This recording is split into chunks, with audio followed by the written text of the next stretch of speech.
రచ్చరవి అన్న first of all మిమ్మల్ని నేను అది శతమానం భవతిలో చూసా, నా చిన్నప్పుడు చూసా, మా ఊర్లో చూసా సీరియస్లీ. సో ఎలా అనిపిస్తుంది శతమానం భవతి, దాని తర్వాత బ్యాక్ టు బ్యాక్, ఎందుకంటే మీరు ఏ చిన్న క్యారెక్టర్ చేసినా అండ్ భగవత్ కేసర్లో మాట్లాడుతున్నారు, రెండు సీన్లో ఉన్నారు మీరు, కానీ వండర్ఫుల్ క్యారెక్టరైజేషన్స్ ఉంటుంది, ఆ థియేటర్ మొత్తం మీరే ఉంటారు.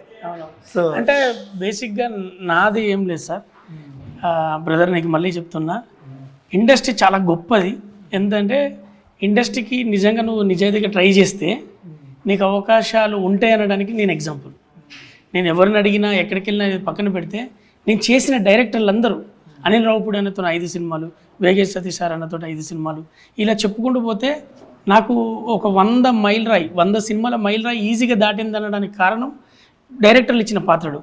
ఇప్పుడు ప్రొడ్యూసర్ గారు అన్నారు, టేస్ట్ఫుల్ డైరెక్టర్తో చేయాలనుకుంటే వేగేష్ సతీష్ సార్, అంటే శతమానం భవతి లాంటి ఫ్యామిలీ సినిమాని ఇచ్చిన వేగేష్ సతీష్ గారితో మళ్ళీ ఒక ప్లాన్ చేసుకొని చేసే సినిమాలో నాకు అంత మంచి లెంత్, అంత మంచి క్యారెక్టర్ ఈ సినిమాలో పడ్డది.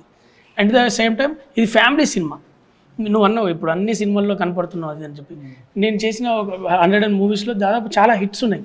చెప్పుకుంటూ పోతే ఇప్పుడు నా కళ్యాణ వైభోగం ఫస్ట్ హిట్, తర్వాత శతమానం భవతి, తర్వాత వెనక తిరిగి తెలుసుకోలే టేస్ట్ఫుల్ డైరెక్టర్లు. మళ్ళీ నా అన్ని రోల్స్ అన్నీ కూడా కనెక్టివిటీ, కథలో కనెక్టివిటీ ఉన్న అన్ని చిల్లు, గద్దలకొండ గణేష్ కావచ్చు, బలగం కావచ్చు, భగవంత్ కేసరి కావచ్చు, క్రాక్, అట్లా చెప్పుకుంటూ పోతే మొన్న బాలీవుడ్ సినిమా జాట్ వరకు కూడా ఇవన్నీ దర్శకులు ఇచ్చినాయి. నేను అడిగిన ఒక కామెడీ ఆర్టిస్ట్ని కామెడియన్గా కాకుండా ఆల్ ఓవర్ అన్ని క్యారెక్టర్లు ఇస్తున్నారంటే ది గ్రేట్ ఇండస్ట్రీదే గొప్ప, డైరెక్టర్లదే గొప్ప. అది కరెక్టే.